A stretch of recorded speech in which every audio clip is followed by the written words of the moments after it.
recevoir un nouveau gouvernement. Il comporte 37 membres.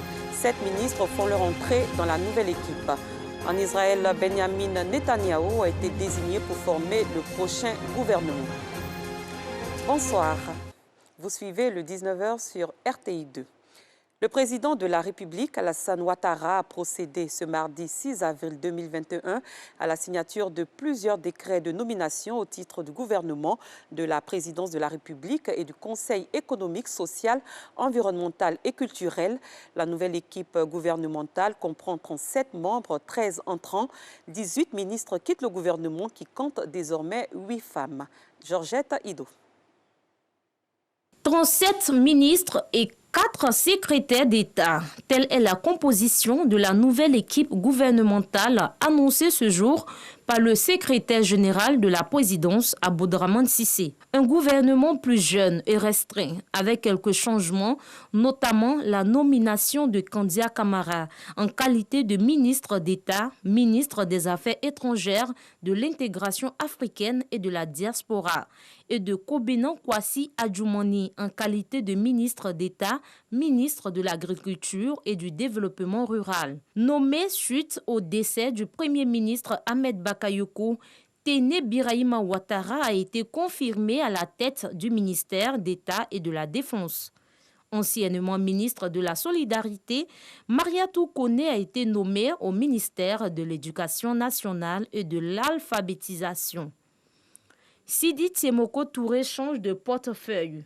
Il est nommé ministre des Ressources animales et halieutiques. Le ministère de la Communication, des médias et de la francophonie, porte-parole du gouvernement, est occupé par Amadou Koulibaly. Demba Pierre, anciennement directeur général de l'AGEROUTE, agence de gestion des routes, est nommé au ministère de la Santé, de l'Hygiène publique et de la couverture maladie universelle. Ce premier gouvernement patriarchi enregistre l'arrivée de 3 nouvelles femmes. Ainsi, Nassene Batouré est nommé au ministère de la Femme, de la Famille et de l'Enfant. Alette Badou Nguessan Kwame est nommé ministre de la Culture, de l'Industrie, des Arts et du Spectacle. Clarisse Kavo Maï occupe désormais le secrétariat d'État auprès du ministre de l'Emploi et de la Protection sociale. Ce premier gouvernement patriarchi compte au total 8 femmes. Il enregistre en outre 13 nouvelles nominations et 18 départs. Une équipe jeune pour exprimer sans doute la volonté du président Alassane Ouattara de passer le flambeau à une nouvelle génération. Que pensent les populations de ce nouveau gouvernement? Notre reporter Alassane Trabo a tendu son micro à quelques personnes. Elles donnent leur avis sur la nouvelle équipe gouvernementale. Après la mort d'Ahmed Bakayoko, la Côte d'Ivoire s'est retrouvée sans Premier ministre. Le chef de l'État Alassane Ouattara a procédé il y a quelques jours à la confirmation à la tête du gouvernement d'Achi Patrick Jérôme, Premier ministre, chef du gouvernement. Celui-ci propose un nouveau gouvernement à Alassane Ouattara. Les Ivoiriens attendent beaucoup de ce gouvernement. L'administration Achi, à en croire ceux que nous avons interrogés, devra répondre à des besoins de santé, de sécurité, mais aussi de l'éducation. Et une large majorité devrait être faite, selon les Ivoiriens, à la jeunesse. On a le chômage qui est un véritable problème.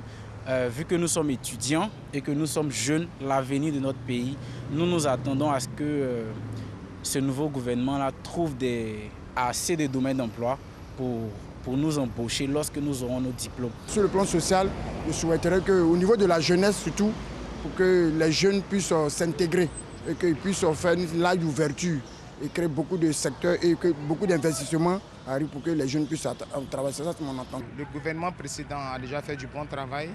Ça se voit, nous avons des répercussions économiques. Mais ce que moi j'attends personnellement de ce nouveau gouvernement, c'est de plutôt mettre l'accent sur certains éléments de société, dont je peux citer la sécurité, la santé et surtout l'éducation. Car c'est par l'éducation qu'on pourra former de nouveaux cadres pour la pérennité de notre pays. Ce que je souhaiterais, c'est de réconcilier véritablement les Ivoiriens. C'est tout ce que je demande. Pour réconcilier les Ivoiriens. Le tissu social est tellement déchiré qu'il faut colmater, il faut souder pour que les Ivoiriens s'asseyent pour se parler franchement. Nous souhaitons tout simplement que ce nouvel gouvernement-là, pousse encore le pays, encore plus haut, déjà. créer une certaine cohésion, c'est-à-dire au niveau du peuple, aussi aider aussi les jeunes que nous sommes. On est diplômés, difficile d'avoir un boulot. Donc si vraiment ce nouveau gouvernement, en tout cas cette nouvelle force-là, peut vraiment essayer d'œuvrer plus dans ce sens-là pour nous les jeunes. Les attentes sont multiples, hein. Nous attendons beaucoup de choses. Qu'ils aient quand même un regard sur la population. Au niveau du transport à Abidjan, vraiment, il y a un peu de désordre. Voilà, il y a des gens, par exemple, qui viennent les matins, qui sont sur le carrefour. Lorsque vous garez pour prendre vos clients, ils vous tendent la main, ils décident de vous payer des chargements. Tout en cet argent, on ne sait même pas où ça rentre, en fait. En tout cas, ma préoccupation, c'est ça, en fait.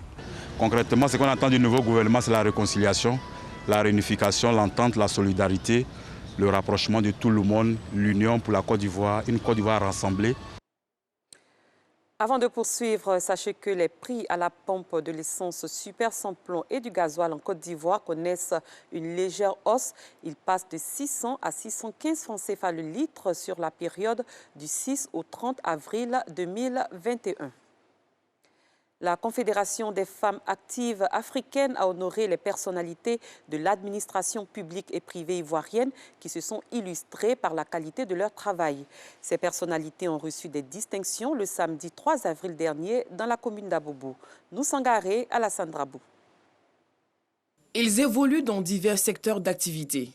Ils se sont illustrés par leur sens de la responsabilité et la qualité de leur travail comme des leaders au service de la communauté. Au nombre de 4, ces personnalités viennent de voir leur mérite reconnu au cours d'une journée d'excellence dédiée aux administrateurs des services publics et privés.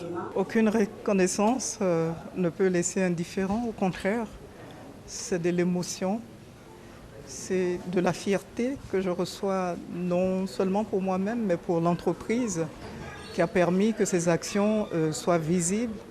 Cette entreprise qui veille à ce que l'État de Côte d'Ivoire donne l'eau aux populations et qui veille à ce que ces populations aient effectivement de l'eau. Je ne peux donc être fière.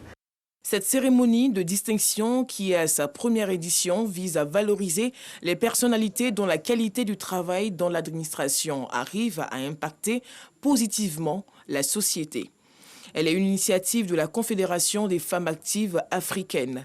Cette organisation, qui œuvre pour l'amélioration des conditions de vie des populations, revendique 5000 membres. Un mot de culture, les universités d'Abidjan ont pris part à la 2e édition du KITA, quotient intellectuel et talent artistique d'Abidjan. Une rencontre interuniversitaire initiée par le groupe Université Nord-Sud Institut Fama dans la commune de Yopougon. 6 universités se sont affrontées dans différents domaines, notamment le génie en herbe, la cuisine, l'art oratoire et la danse. Joël Gossi. Promouvoir les actions socio-culturelles et artistiques auprès du grand public et singulièrement estudiantin. Le KITA, quotient intellectuel et talent artistique d'Abidjan, édition 2021, a tenu toutes ses promesses au sein de l'université nord-sud de la commune de Yopougon.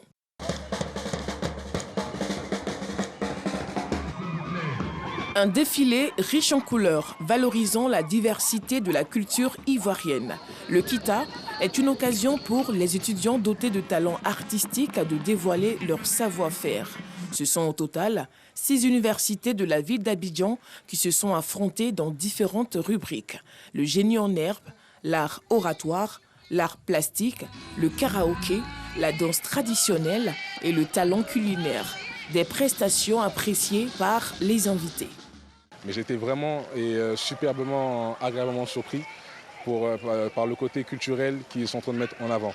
Ils ont réussi à mixer la partie scolaire et la partie culturelle, et pour moi c'est très important. Ça permet à nos jeunes, quand ils sont en cours, de ne pas mettre de côté et délaisser la culture, et ça permet pour moi de continuer à faire vivre notre si beau pays qu'est la Côte d'Ivoire. Ici, on parle de la formation, on parle du fait que les enfants puissent évoluer professionnellement et aussi intellectuellement. Donc on ne peut pas rater un événement comme celui-là. Maurice Dabaté, fondateur du groupe Université Nord-Sud, s'est félicité de la tournure que prend le concept avant d'inviter les étudiants à la connaissance de leur culture et de leurs valeurs africaines.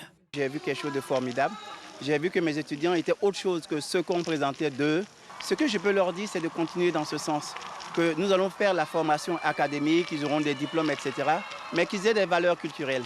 Et que chacun sache, par exemple, nous avons vu une jeune fille parler le sonifo, et que chacun puisse parler son patois.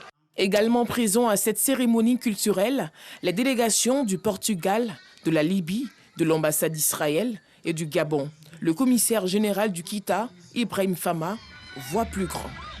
Nous savons que ces étudiants ont du talent. Nous savons que ces étudiants ont de l'intelligence. Donc moi, je me suis dit, pourquoi pas associer l'intelligence et le talent. C'est pour ça que ça fait le Kita, qui est le quotient intellectuel et talent artistique d'Abidjan. La culture africaine, c'est ça, ce sont les valeurs qu'on nous a inculquées depuis, et ces valeurs-là doivent être perpétuées de génération en génération. Nous voulons ouvrir le Kita à l'international, parce qu'on doit vendre la Côte d'Ivoire. Au terme de la 2e édition du Kita, quotient intellectuel et talent artistique d'Abidjan, les compétitions phares, à savoir le génie en herbe et le concours culinaire, ont été remportées par l'UIPA, l'Université internationale privée d'Abidjan, et le groupe Université Nord-Sud. Cette rencontre a vu la participation de plusieurs artistes et comédiens du moment tels que DJ Ramatoulaye, Mawa Traoré, Obams et bien d'autres. À l'étranger, au moins 50 personnes ont été tuées dans des affrontements tribaux qui se poursuivent depuis 4 jours à El Geneina, capitale du Darfour Ouest, où l'état d'urgence a été décrété. C'est au Soudan. Le conflit a éclaté dans cette région en 2003 entre des forces du régime de l'ex-président Omar el-Béchir, destitué en avril 2019 sous la pression de la rue, et des membres de minorités ethniques s'estimant marginalisés. Fondée il y a 50 ans par le pâtissier Gaston Lenôtre, l'école culinaire Lenôtre affiche, malgré la crise du Covid, de nouvelles ambitions.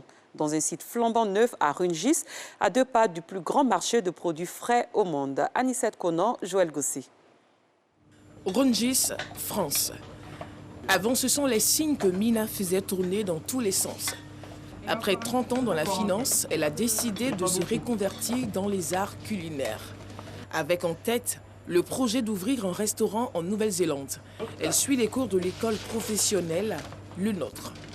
Covid, effectivement, c'est une opportunité. Pour moi, ça a été une opportunité. Ce n'est pas quelque chose de négatif. Ça m'a permis de me poser et de me dire qu'est-ce qui est l'essentiel. Bien se nourrir, c'est l'essentiel. Revenir aux bases, c'est l'essentiel. Mais pour ça, il faut tout apprendre. Donc je me suis dit, il faut apprendre à marcher. À la fin de sa journée, on a le sentiment d'avoir accompli quelque chose. À la fin de sa journée, j'ai jamais autant appris. J'étais dans mes ratios de finances, dans mes tableaux, mais je ressortais, j'avais mal à la tête. Là, je suis fatiguée, mais c'est comme avoir fait du bon sport, vraiment du bon sport.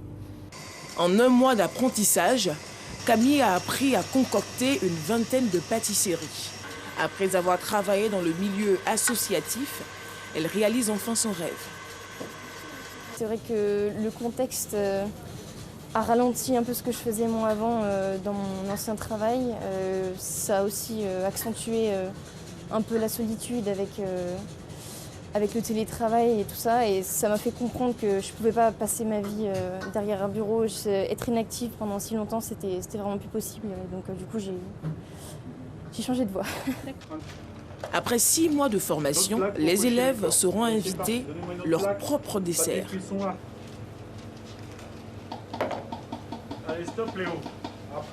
Si vous êtes assidu, derrière ces 6 mois, vous allez pouvoir commencer à imaginer un gâteau.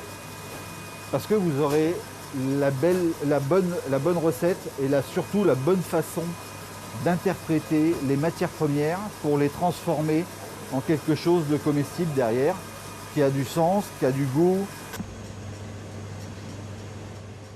Loin de la France, 2 semaines après les élections législatives en Israël, les 4e en moins de 2 ans, le président de l'État hébreu Reuven Rivlin vient de charger Benyamin Netanyahou de former le prochain gouvernement.